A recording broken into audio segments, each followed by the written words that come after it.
जितने भी अभी फर्स्ट ईयर के आपका यूपी में एग्ज़ाम है, अभी आपका एमपी में एग्ज़ाम है, जहाँ भी फर्स्ट ईयर के एग्ज़ाम है एक क्वेश्चन आप लोग देख लीजिए, जहाँ पे हम फर्स्ट ईयर के बायो साइंस का जो भी 15-20 नंबर का ऑब्जेक्टिव पूछा गया है। राजस्थान में अभी सप्लीमेंट्री का एग्ज़ाम हुआ है, ठीक है ना। तो अभी मार्च में ही एग्ज़ाम हो रहा है, वो ख़त्म हो चुका है, ठीक है। तो राजस्थान में किस प्रकार से ऑब्जेक्टिव पूछे गए हैं, ये ऑब्जेक्टिव आपको काफ़ी ज़्यादा आपके एग्ज़ाम के लिए हेल्प होंगे, चाहे वो एमपी हो, यूपी हो, बिहार हो, जो भी एग्ज़ाम होने वाले हैं फर्स्ट ईयर का, उसमें काफ़ी ज़्यादा हेल्प करेगा, ठीक है। तो आप लोग इसको एक बार ज़रूर देख लीजिए प्रैक्टिस के लिए, ओके।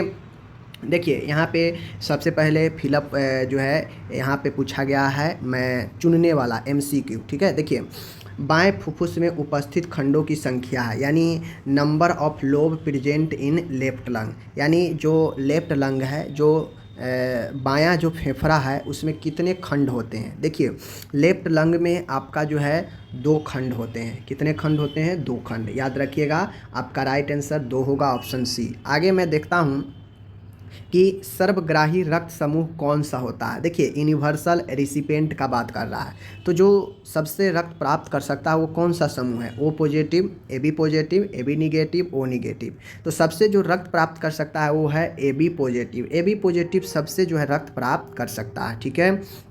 नेक्स्ट क्वेश्चन है, तो इनका ये भी गलत हो गया, इनका ये भी गलत हो गया। और देखिए वोमेन कैप्सूल उपस्थित होता है। वोमेन कैप्सूल जो उपस्थित होता है वह आपका रीनल कॉर्टेक्स में, जो कि किडनी का पार्ट है। तो right answer option number D होगा, किडनी, ठीक है, किडनी।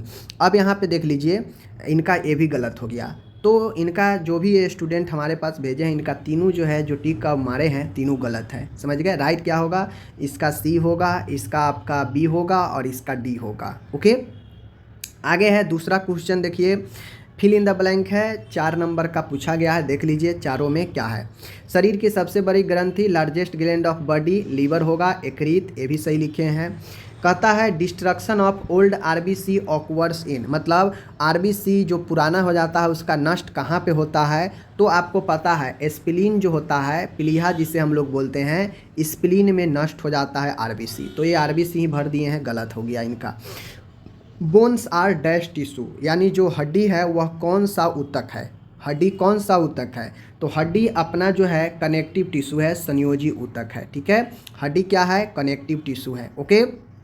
आगे मैं देखता हूँ डैश त्वचा की अंदरूनी सतह है, यानी त्वचा का अंदरूनी सतह कौन होता है? देखिए बेसिकली हम 2 टाइप पढ़ते हैं। एक पढ़ते हैं एपिडर्मिस जो कि बाहर वाला होता है, और जो डर्मिस होता है वह अंदरूनी होता है। इससे भी नीचे एक हाइपोडर्मिस होता है, तो ये हाइपोडर्मिस इसी डर्मिस वाला में ही आ जाता है। तो आपका यहाँ पे डर्मिस हो जाएगा, ठीक है।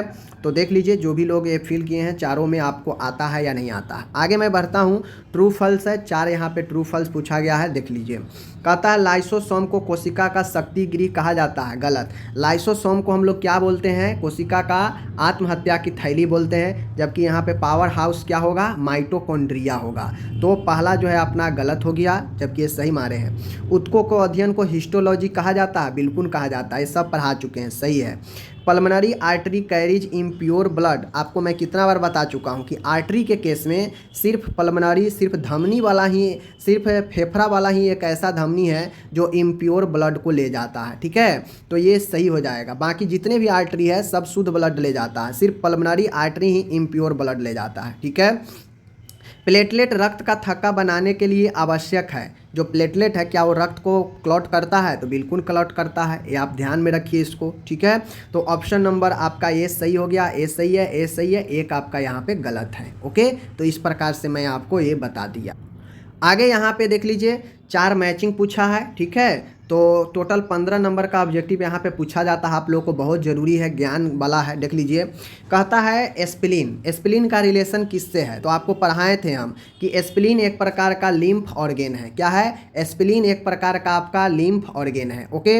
आगे है लिंगुअल, अब आपको पता होगा लिंगुअल एक प्रकार का नर्व है जो आपको स्पीच बोलने में, टेस्ट करने में आपको मदद करता है, ठीक है। तो आपका दूसरा का स्पीच से रिलेटेड हो जाएगा। ऑल्फैक्टरी नर्व जो ओकुलोमोटर नर्व होता है, यह जिसे घ्राण तंत्रिका बोलते हैं, यह आपके सुनने से रिलेटेड है। तो 3 का हो जाएगा 1। चौथा जो ऑप्टिक नर्व है, दृष्टि तंत्रिका है, यह देखने के काम में आता है, तो चौथा का आपका दूसरा हो जाएगा, ठीक है। और स्प्लीन का लिम्फ ऑर्गन होगा। तो ये 4 बहुत अच्छे एकदम 15 के 15 हम सारे ऑब्जेक्टिव पढ़ा चुके हैं। जो लोग मेरे रेगुलर क्लास किए होंगे उनको पता है, ठीक है। तो ये हो गया। बाकी सब्जेक्टिव में देख लीजिए क्या पूछा है। श्वसन को परिभाषित करें, ठीक है। ज्वाइंट्स को टाइप लिखे, कान के संरचना, हृदय संरचना, बीज संक्रमण, पाचन तंत्र, क्या हम इसमें से क्या नहीं पढ़ाए थे, टोटल पढ़ा दिए थे, ठीक है। उसके बाद ब्लड के बारे में पूछा है लॉन्ग क्वेश्चन में, ऊतक के बारे में पूछा है, महिला प्रजनन के बारे में पूछा है। तो टोटली क्वेश्चन तो हम पढ़ा दिए हैं। अगर आप अच्छे से देखते हैं, पढ़ते हैं, तो मेरे पढ़ाए हुआ से एक भी बाहर नहीं आएगा। जब बायो साइंस बढ़िया निकल गया तो आपको नेक्स्ट क्वेश्चन मैं लाऊंगा बिहेवियर साइंस, देखिएगा कैसा पूछा गया था। ओके, मिलते हैं अगले वीडियो में, धन्यवाद।